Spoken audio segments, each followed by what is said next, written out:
Wow, wow, wow. How are you feeling, John? The last time we talked, I mean. Well, things have gotten a little bit worse since the last time we talked. Like I said, at that time I was working on my fourth cancer. Now I'm working on my fifth. So that's what I was thinking, and I apologize that I didn't recall, but I thought that was one John, more. That was one more. I got to get you hooked up with Sherry Edwards. I really do. Okay. She's helped you out. She's helped out a lot of people with Agent Orange. Yeah, well, I've got my disability for it, but, you know, what can I say? I'd rather have my health than all that money. Yeah. Yeah. Yeah. Wise words. Any day. Yeah, if they had a way to give me back my health, they can have it all back. Oh, yeah. Oh, yeah. I hear you there. Wow, I'm not the only one involved in all this stuff. You know, there's thousands of other guys out there worse shape than I am. At least ways I'm not pushing daisies yet. Oh yeah. Oh yeah. I've heard still putting up some horrible stories. Oh yeah, they just keep coming in. So, I mean, is there anything positive on the horizon? Any potential good news? Well, yeah, there's some good stuff coming around. We've got some good people working for us. I don't know if you know him or not, Commander John Wells. He's a retired Navy commander and an attorney. He's back and forth to Washington, D.C. all the time. He represents the Blue Water Navy Association. And the head of that association is John Rossi. He lives out in Colorado, and he's probably in worse shape than I am. John Rossi is anyway. Commander Wells, he's been hoofing it back and forth to D.C., talking to senators and congressmen, and also to the CBO reps. CBO, that's the Congressional Budget Office, trying to get some figures together that would be acceptable to Congress and to the Senate in order to pass a bill. We've been making a little bit of progress so far. How much further it will go, we don't know. Things are still up in the air. A good positive thing is we now have two new bills again. The last ones, of course, have died over the past 4 years. We've got a House bill and a Senate bill. House bill is H.R. 969, 969, and the Senate bill is S681. Both of those bills are titled the Blue Water Navy Vietnam Veterans Agent Orange Act. The Senate bill is piggybacking the House bill. Okay. And presently we have 218 congressmen on board with the House bill, and I believe we have 8 senators on board with the Senate bill. The reason why we don't have a lot of senators on board is they're waiting for the CBO. That's the budget. And once the budget comes about, once the budget office assigns a dollar number, then we'll see how many senators come on board. Mm-hmm. Last time, the last bill that was in the House, that one failed. That was H.R. 543, and it failed last year because of the money. It's all about the dollar bill. It's not about the veteran. It's about the doggone money. And I always say, what's a veteran's life worth? Is it worth $1 or is it worth $1 million? I don't know. You tell me. But anyway, the last time the CBO score, what they call a score, which is a dollar figure, was $2.74 billion to take care of Vietnam veterans who are known as Blue Water Navy. Blue Water Navy represents sailors who were never on land, but only at sea within the 12-mile limit of Vietnam, who still came down with Agent Orange infection, and of which the VA likes to deny that fact. I see. So this bill is specific for that. Yeah, well, the Institute of Medicine, better known as the IOM, has proven differently, but still in all, the VA continues to deny the facts. Sure.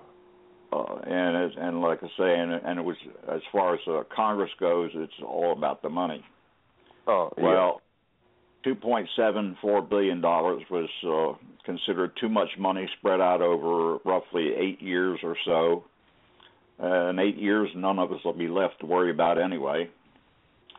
I'm 79 years old. I'm one of the oldest known Vietnam veterans still living. And I sometimes ask myself every day why. But I think the man upstairs has got something in store for me, such as completing this mission I am on. There you go. What John Wells is trying to do is to bring that figure down to maybe $1 billion or less. And if that can happen, then just maybe the Congress will pass the bill, and perhaps the Senate will come on board and pass their bill as well. Now, see, what you have to know about dollars and cents when it comes to Congress and the Senate, especially the Congress, is that once a CBO score, what they call a score, which is nothing more than dollars, once that is set and it's carved in stone and they pass a bill, it doesn't matter what the dollar could be. It could be $1 or it could be $1 billion.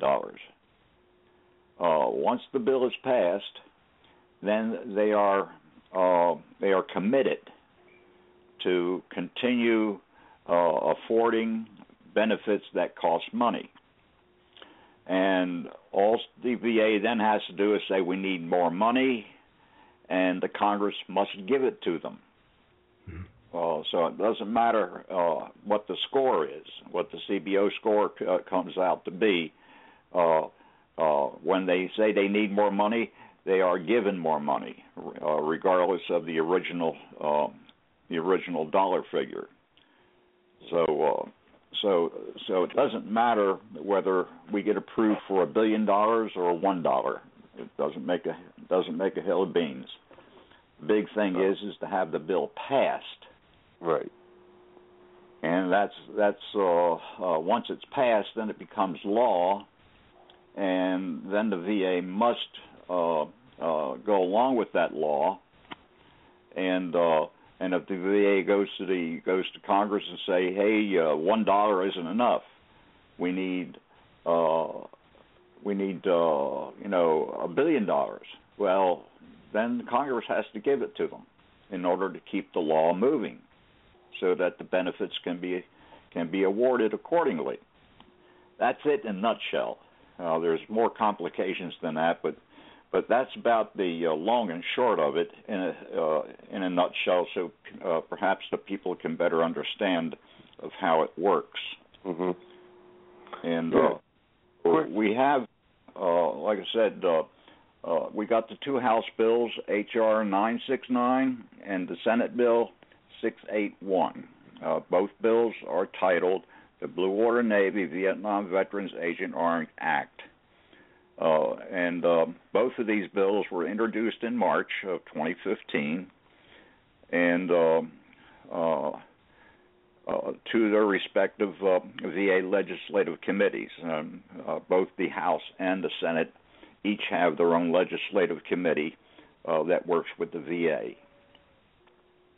So it wouldn't matter which one of these bills get passed. It's immaterial in some respect.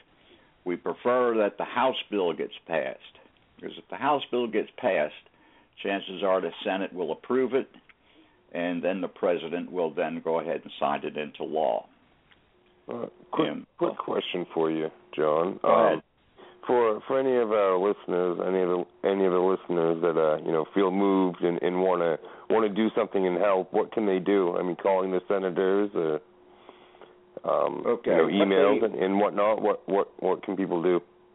All right, what the listeners can do, what the American people as a whole can do, really, is to call their congressman, their district congressman, wherever they live. They can look up their district congressman very easily in the phone book.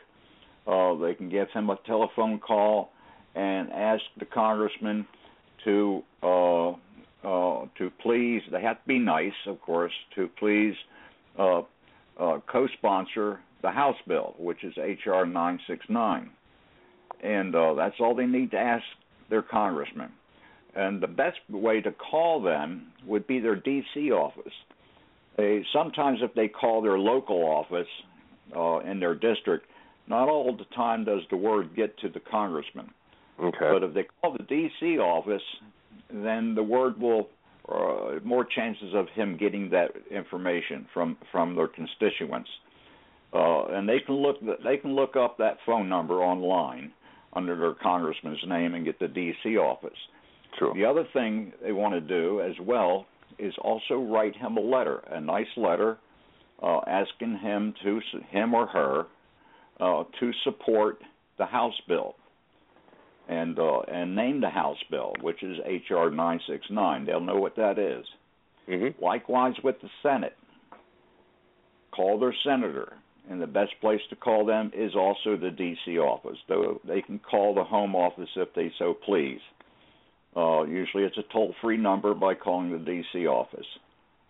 Okay. And all they have to do is ask that senator. They won't get to talk to the senator or the congressman, but they will talk to an aide. Sure. And all they have to do is refer the same thing on to the senator to pass the Senate bill, which is S681. And that word will get to them much more quicker that way than as if they called the local office. But either way will be a big help. And the phone call should be followed up with a handwritten letter. Senators and congressmen like handwritten letters. And it doesn't have to be anything long and drawn out, just something brief, short and sweet, to work on the bills, to become co-sponsors, to support the bills. Show your support. Yeah. This is what we need, and we need without the American people, nothing's going to happen. So we need the American people to do this. This puts pressure on, and the more people that respond, the better our chances are in getting these bills out of the committee and sent to the House floor or the Senate floor for a vote. Now, it doesn't matter, like I said, which bill gets passed, but it's preferable to have the House bill passed. And then the Senate will then follow suit right with it. Then, of course, once it's passed, goes to the President, it gets signed, goes into law, and then the money is really immaterial when you get down to it. It's just whatever they'll accept. Like I said, that all the VA has to do is say, hey, we don't have enough money to carry through with all the claims. We need more money, and it will be given to them once it becomes law. That's the main thing. That's the main object right there, to become law. Then the money comes along. That's what we need to have done. I say, without the American people, nothing's going to happen. We got to have the people to interject. The people are the voters, and of course the House and the Senate need those voters. So the more that call in, the better the chances are. Right. That's right. The long and short of it. And the more phone calls. The more you call in, the more phone calls and letters. Exactly. Gosh, Have your dog and cat call in if they can speak a little bit. You should call every day too. Right, you can make phone calls every day, the same call every day. Then they'll know that somebody's serious about it all. That's right, your dog and your cat. Like that. I also heard from an organization that they told me in private how they deal with the government is the government, as far as senators, the representatives goes, that if you call them up, you have to be strong, not rude by all means, of course. Oh, no rudeness. Not overly polite though. You have to be stern in what you're saying. You have to be exactly almost demanding. Yeah, you need to be forceful. Yeah. And be somewhat demanding, but still be nice about it. Yeah. Because if you start using foul language to your congressman or to your senator, they'll just hang up. You'll never hear from them again. But you need to be forceful. Yes. I have a question, John. Is this bill, if these bills pass, are they going to benefit the children of Agent Orange victims? All right. It could lead to benefiting the you're talking about second and third generation children of Vietnam veterans. It could lead towards that. All right. Now, since you brought that up about children, there are two other bills that are in legislation right now. They're known as the Toxic Exposure Research Act. It's House Bill H.R. 1769 and also Senate Bill 901.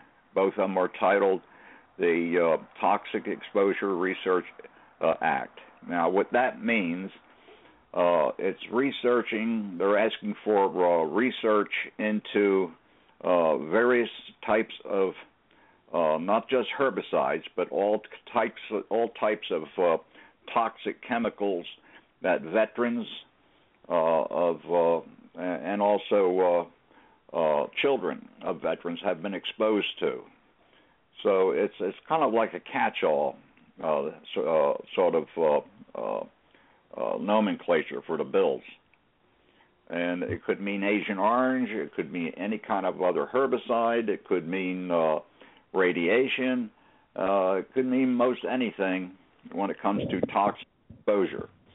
Now, the way we have heard it through the grapevine is that it's going to be more meaningful towards a herbicide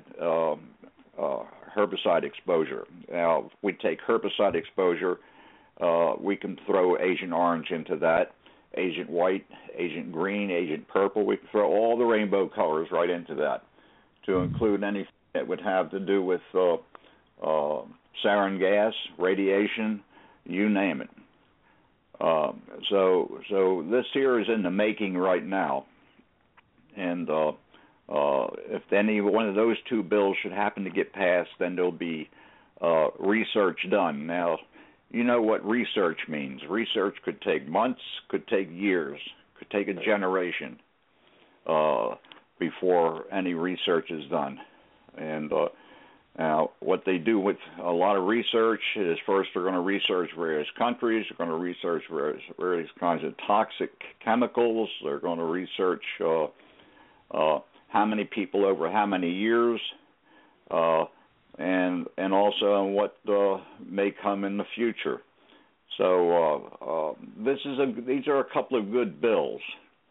But if the Agent Orange bills get passed, the ones I mentioned previously, if they get passed, they can lead towards other things for second and third generation children. Because once they get passed, then it is making note that it is very possible that the Agent Orange had been passed on to children of Vietnam veterans. And they'll have a hard time denying that fact. Right. They almost have to admit it. Right. It's making an admission is what they're doing. Right. They're actually admitting that, yes, there is a problem and that the Blue Water Navy was exposed. Excuse me. And it's the Blue Water Navy is the big fight. And this goes back, it goes way, way back to 1991 when the original Agent Orange Act was passed. That afforded benefits to everyone who was connected with Vietnam. And how that worked is they call it the Territory of Vietnam, and not necessarily landmass.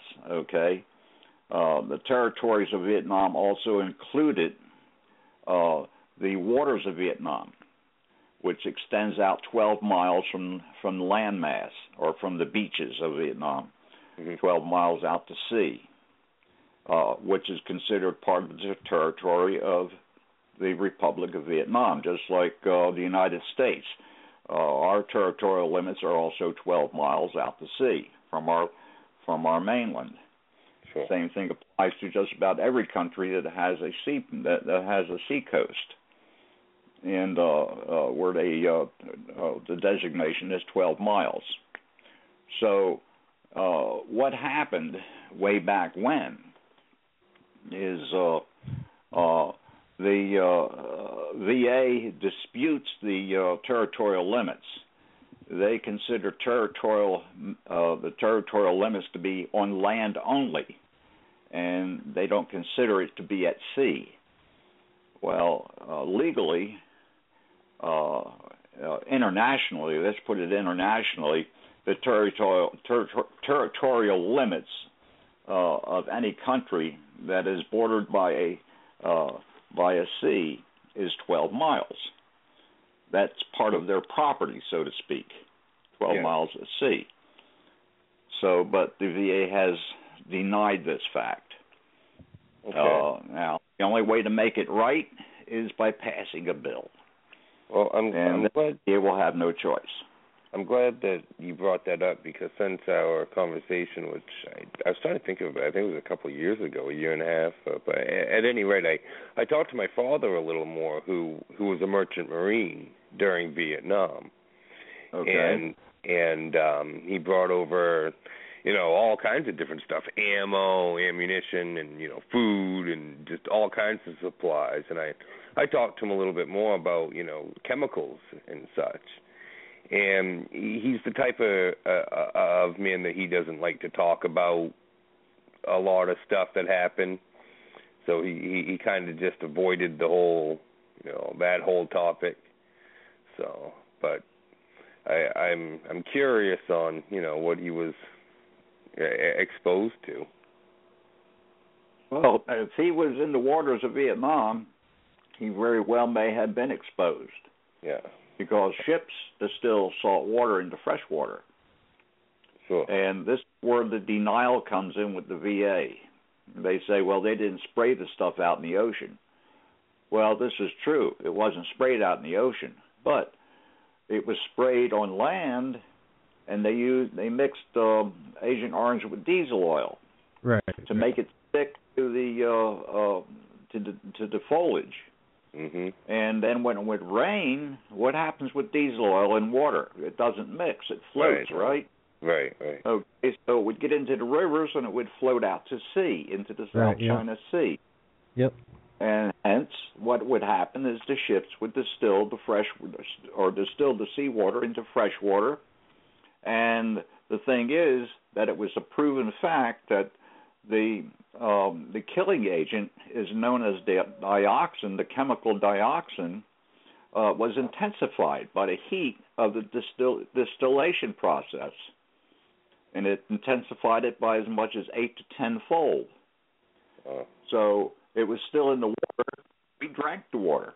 We bathed in it. Our food was cooked in it, and it doesn't matter whether it was a Navy ship or it was a civilian ship. The same principle applied. So it's possible he could have been exposed. Huh. It was within the territorial waters.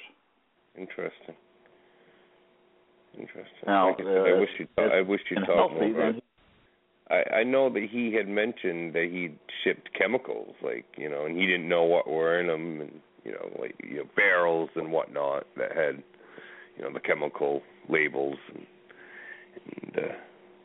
well, what the barrels Agent Orange was shipped in, oftentimes those barrels were disguised. They were marked lube oil, or they were marked maybe some other kind of a chemical, such as a degreaser of sorts. I see. Or they may have been marked kerosene, but they had an orange stripe around them, and that denoted what was in those barrels that were disguised as something else. The orange stripe denoted that it was Agent Orange. If it was a white stripe, it was Agent White. If it was a purple stripe, it was purple, and so forth, known as the rainbow colors. Right. Wow. And that was recognized. I'm gonna just have to drill him some more. I'm gonna have to make him open up a little bit more. Well, that would be nice if you can manage to do that. Just asking, were there any painted stripes around those barrels? Right. And they remember that. Right. Absolutely. And there's a lot of those, a lot of Agent Orange and the other rainbow herbicides were transported by civilian ships. However, sometimes they were offloaded. Maybe they were picked up in San Francisco, for instance, and then transported to Pearl Harbor. And in Pearl Harbor, they were put on board Navy ships, or they were transported to Guam and then put on board Navy ships. And I've got evidence of Agent Orange and Agent White being transported on board U.S. naval ships. I got photographs of it, and I can prove that with the photographs I have. Sure, I remember you saying that before on the show. Yeah. Right. Although the Department of Defense, Department of Navy denies this fact, but hey, pictures don't lie. And and there have been guys that have told me that they've seen this stuff on the ships. And sometimes in a storm, the barrels would break loose. They would break, split open, and they'd have to stuff awash the main decks. They'd have to clean it up, and they said it stunk. It smelled like fertilizer. And when they would get it on their skin, it would burn them. And that's what happens with it. And so as in the process of cleaning it up off the decks of the ships when it would get damaged. Or, when they're offloading the stuff, sometimes forklift drivers aren't too kind, and they puncture a barrel and the stuff gets spilled all over the place. So, but it was stored in many different places. Pearl Harbor, Guam, Okinawa, different places in the Philippines, you name it. It was stored in different areas, and then it had to get to Vietnam somehow, and it wasn't always by civilian ships. That's what I'm thinking, and having listened to some of the stories that he's told me, and like I said, I'm going to drill him some more because I guarantee it. I guarantee that he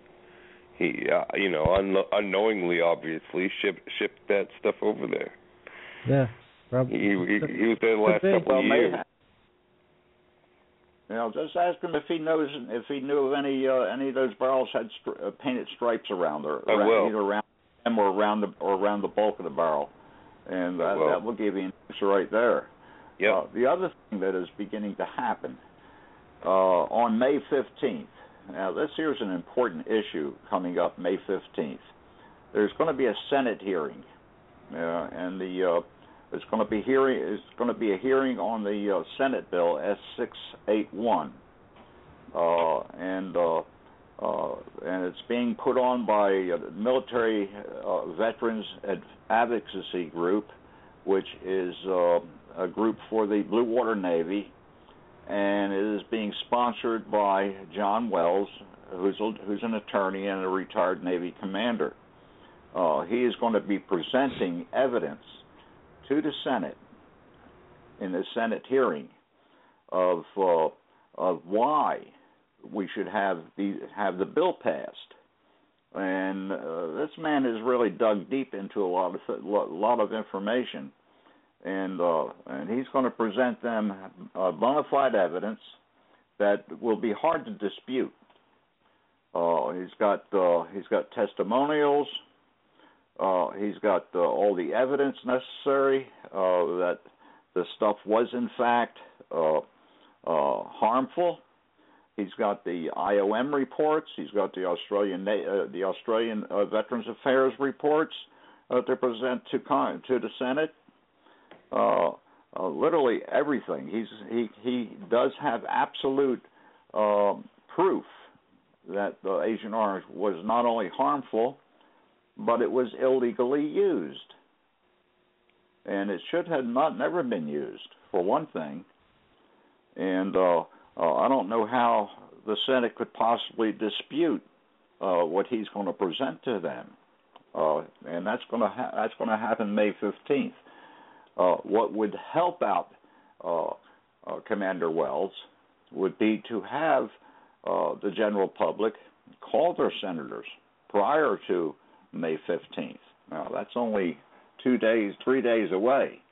Right. And urge them to listen to what's going to take place in the Senate hearing, and also what Commander Wells has got to say about all of this. This would be a big plus if the people would chime in the next 3 days and urge their senators to pay attention to what's going to happen in the Senate hearings on May 15th, and listen to the proof, the evidence that's going to be presented by Commander Wells. This would be a big plus if we can get enough people to jump on this in the next 3 days and do this, and make the phone calls to their senators about it. And all they have to do is mention the Senate hearings on the Senate bill S-681. That's all they need to mention to that senator to listen to the evidence that's going to be presented that day on May 15th. And hopefully that will open up some ears with the senators. I can't stress the importance enough of having people call in about the Senate hearing on May 15th. I wonder if maybe one of us, Jeff, that were pretty decent with the mem generator, could whip up something real quick. With the memes? Or, I could share a meme, dude, but I am not an artist. No, just like with some words or something, just something real quick. You know what I mean? That we could throw around social media a little bit. Be more than happy to share stuff, you know. You can do that around social media. Another thing you could do is try to get a senator on your show. Oh, that would be awesome. Possible. That would be fantastic, because you can get a senator on your show and put him on the I don't want to say nail him to a cross, just put him on the line. Put him on the line about this. No, that would be good. That would be real good. It would really be awesome if you could manage to get a senator on your show within the next day or so. That would be. Too bad we're not in an election year. They jump for the fact. They'd be jumping all over it. It would be no problem. Yeah, if it were an election year, I don't think you'd have any trouble getting a senator on your show. Mm-hmm. Isn't that the truth? So, because they really want to say their piece, you know. But right now, they're not too worried about the elections for another, 2016. A good many senators. Yeah. Because we just had an election year, so they still got some. The other 1/3 have bought themselves a time, because some time before another 1/3 of the Senate has to go up before the people again for re-election. I wonder if we could ever find if you could ever find a senator of any state, Chris, to come on the show. You know, you're up in King, right? Yeah, I don't think King and Collins are going to be calling in the show anytime. Just tell them that we have just tell them that we have a guillotine waiting for them.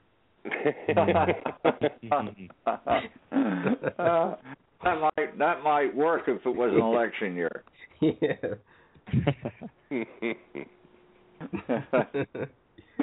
In fact, that would be a doggone good little point to make, right? Yeah. Now, for all the listeners who don't believe that calling your representatives has any effect and that it doesn't work, believe me, it does. It has a huge impact, and that's depending on the subject. Yeah, it does. Well, yeah, they'll use it to their advantage if it's something that they want. Sure. But also if it's something I that can give an example. It does in fact work, because when we had the last House bill, H.R. 543, I got on a couple of radio shows, and we really put the word around. I mean, these were a couple of radio shows, one out in California, there was another out in Washington, there was one in New York, there was a big one that I did in the state of New Jersey. I did a couple in the state of Pennsylvania, where I'm from, and within 2 weeks' time, we jumped from 150 co-sponsors for that bill in the House to 357 co-sponsors within 2 weeks. Wow. That was significant, just by talking on the radio about this. Over doubled. So, sure. And that was 55% of the House. Suddenly jumped from 150 sponsors to over 357 sponsors in just 2 weeks' time, just from some radio shows that I was on and John Rossi was on. Wow. Known as pushback, and definitely it's effective. People called in. They called their congressman, and they demanded that they get some action on these bills, and it worked. It worked. And that's what I'm hoping this show will help out doing. I've been on several shows over the past month, and each time after each show, the numbers jump a little bit. Very good. And so these radio shows do work. They absolutely do work, because we get the people excited. We get the people to call in. We get the people to write letters. Right. And that's what it takes. You're right, because it affects them. It affects somebody they know. It affects, that's what it really boils down to. It affects, almost everybody knows somebody that it's affected by it. If you really think about it. We're talking about the poisoning of the military of the time, and we're talking about the government taking responsibility and acknowledging it and doing something about it, and that's what we're trying to do: get a pressure applied. Right. Well, we need to. Government needs to be accountable, and that's the big thing is taking accountability for the actions that have happened all these many years back, and we're going back all the way to 1962 when all this when Agent Orange was first approved to be used by President Kennedy, who was lied to. He was lied to by the Monsanto Corporation that it wasn't harmful, and until he found out differently, and he wanted to stop the war. He also wanted to stop buying the product, and what can I say? Several months later, he died. He's dead. Right. That's a whole other show. Lost. So I let the people make their own mind up on something like that. Fair enough. So, but things happen. Things happen, and the people are the ones who can make things happen. They can make this happen. We just need them to do the call-ins. We need them to write the letters. Without them, nothing's going to happen. But I'll tell you, veterans who are infected with Agent Orange are dying at a rate of 400 a week. Now, this includes not just Navy, but includes all branches of service. That's a lot of guys. Right, from my uncle was in the Marines in Vietnam, and he died from cancer from Agent Orange in '86, I believe, '86 or '87, I think it was. So it didn't. He found out he had cancer, and within, I think, a year. I don't even think he made it 2 years after he found out. So it took 30 years to catch up to me. Yeah, and it all depends on the person's immune system and their lifestyle and so forth. Sure. Yep.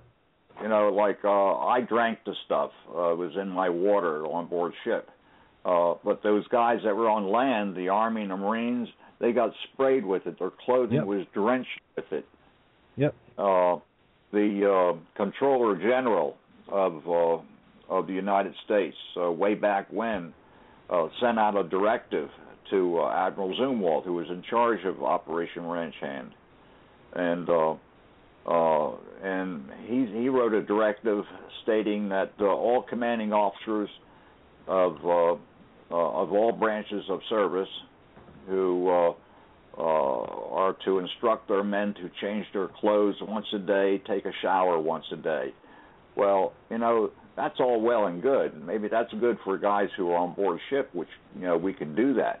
However, you take a Marine or you take a guy in the Army, and they're out there grunting around in the jungles, getting shot at and dodging bullets. How in the hell did they take a shower and change clothes every day?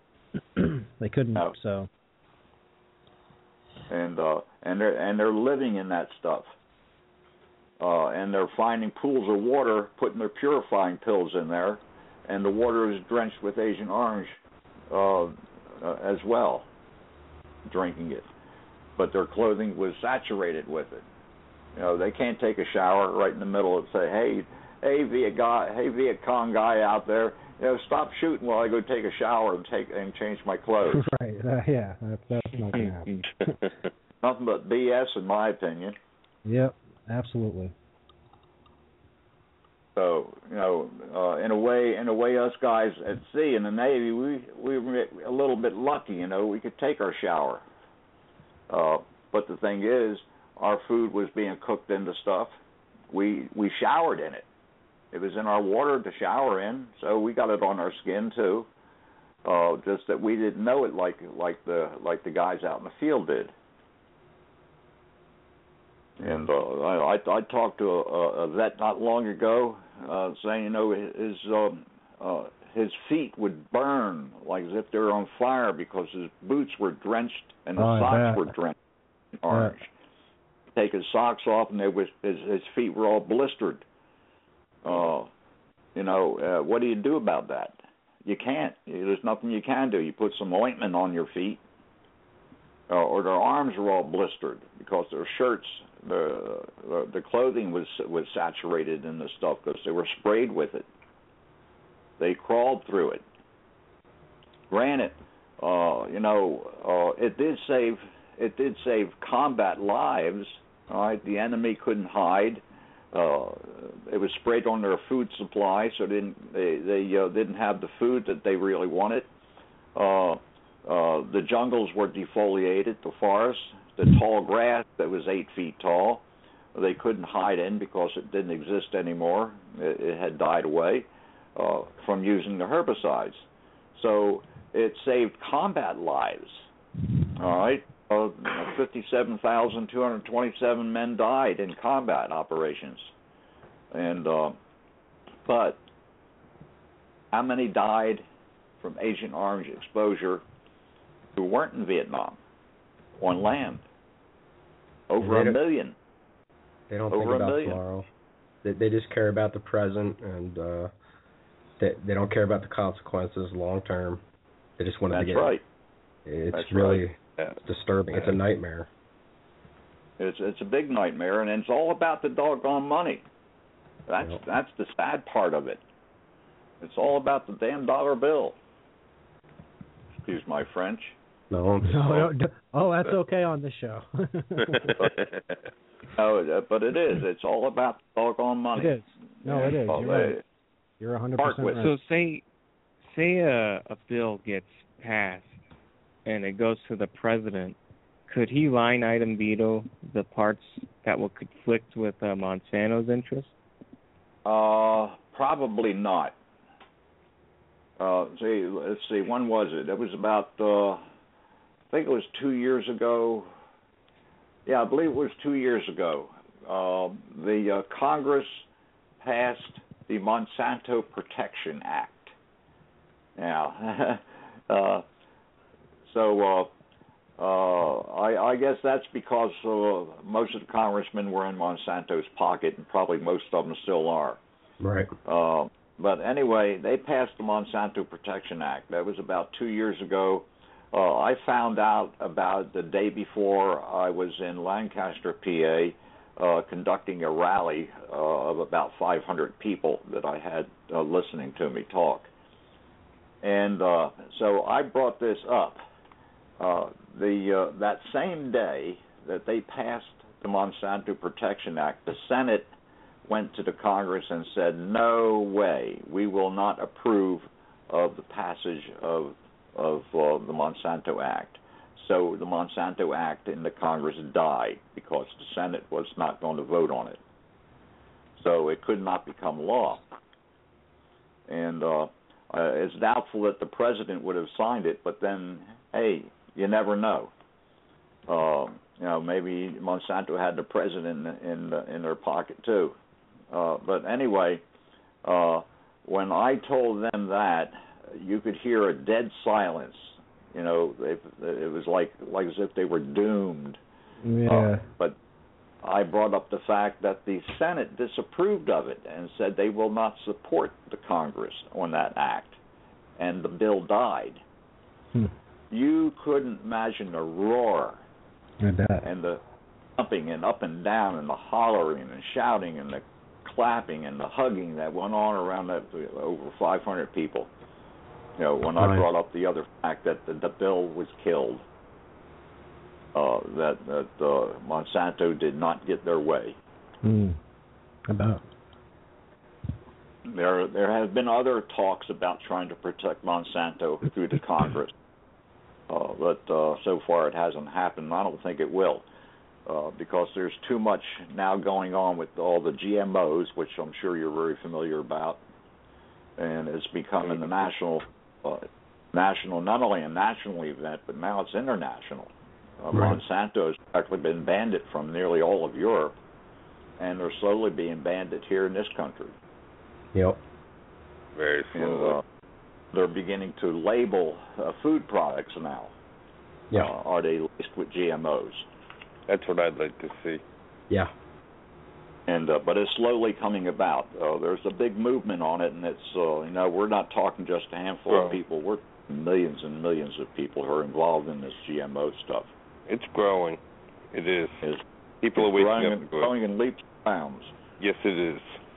And there are two people that I know that can be credited for the interaction of GMOs, and that's Kelly Derricks and Heather Bowser. These two women, they are known as second-generation Agent Orange, and they have started a movement that has grown in leaps and bounds with millions of people over the past few years. Yep. These two women are founders of the Children of the Vietnam Veterans Health Alliance. They can be found online. All someone's got to do is just go to their website by looking up Children of the Vietnam Veterans Health Alliance, and they can go right to their website. Yep. And they can even join their movement if they like. COVVHA.net. That's correct. Yep. And but they have started this movement some years ago, and it has grown. I mean, it is huge in numbers today.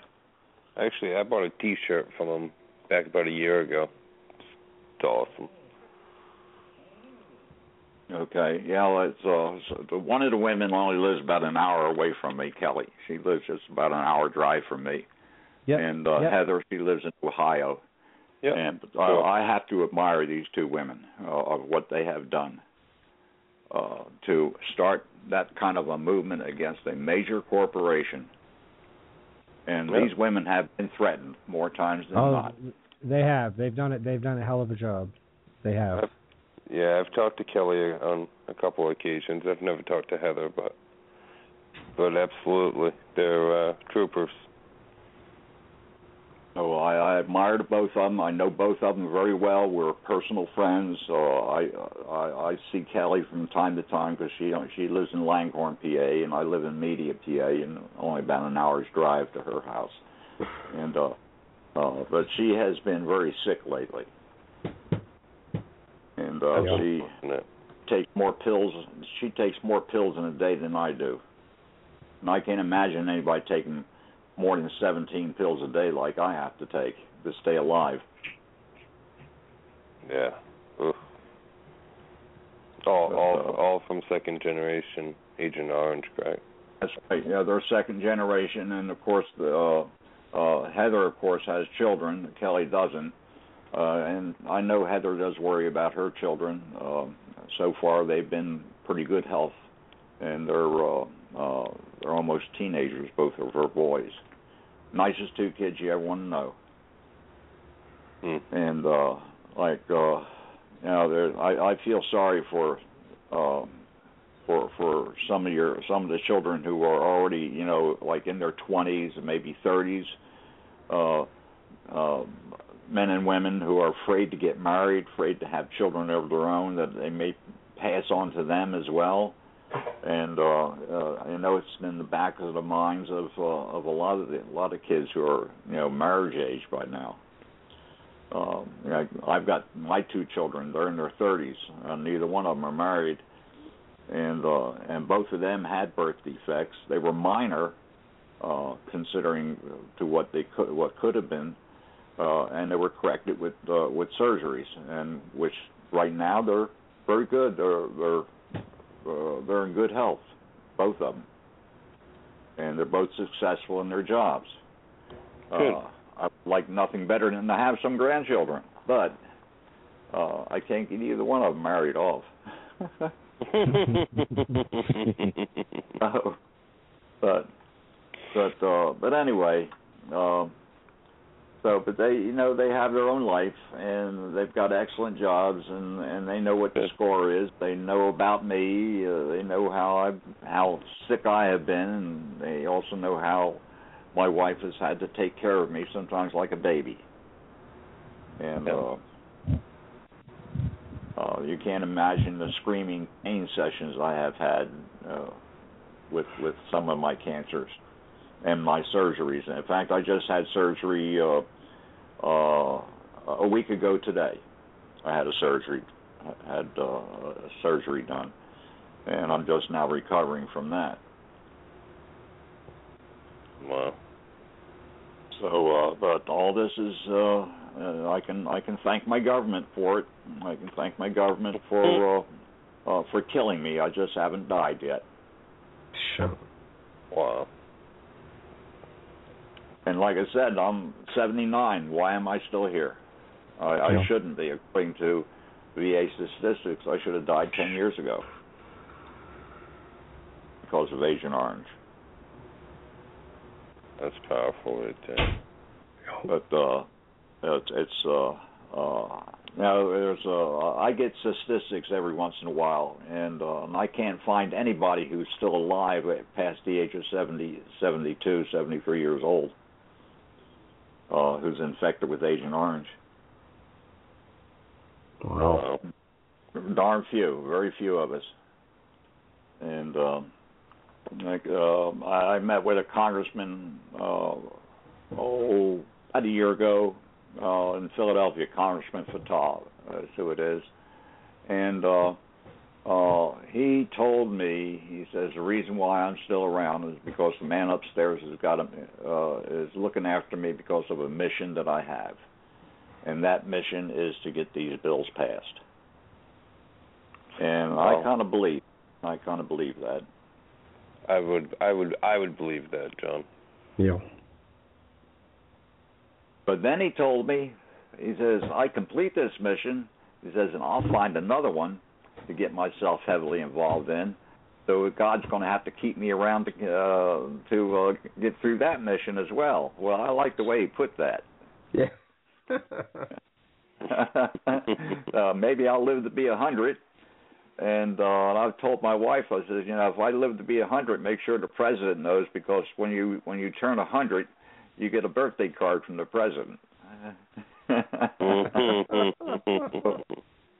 Who knows? Who knows? I'm stubborn enough to hang around that long.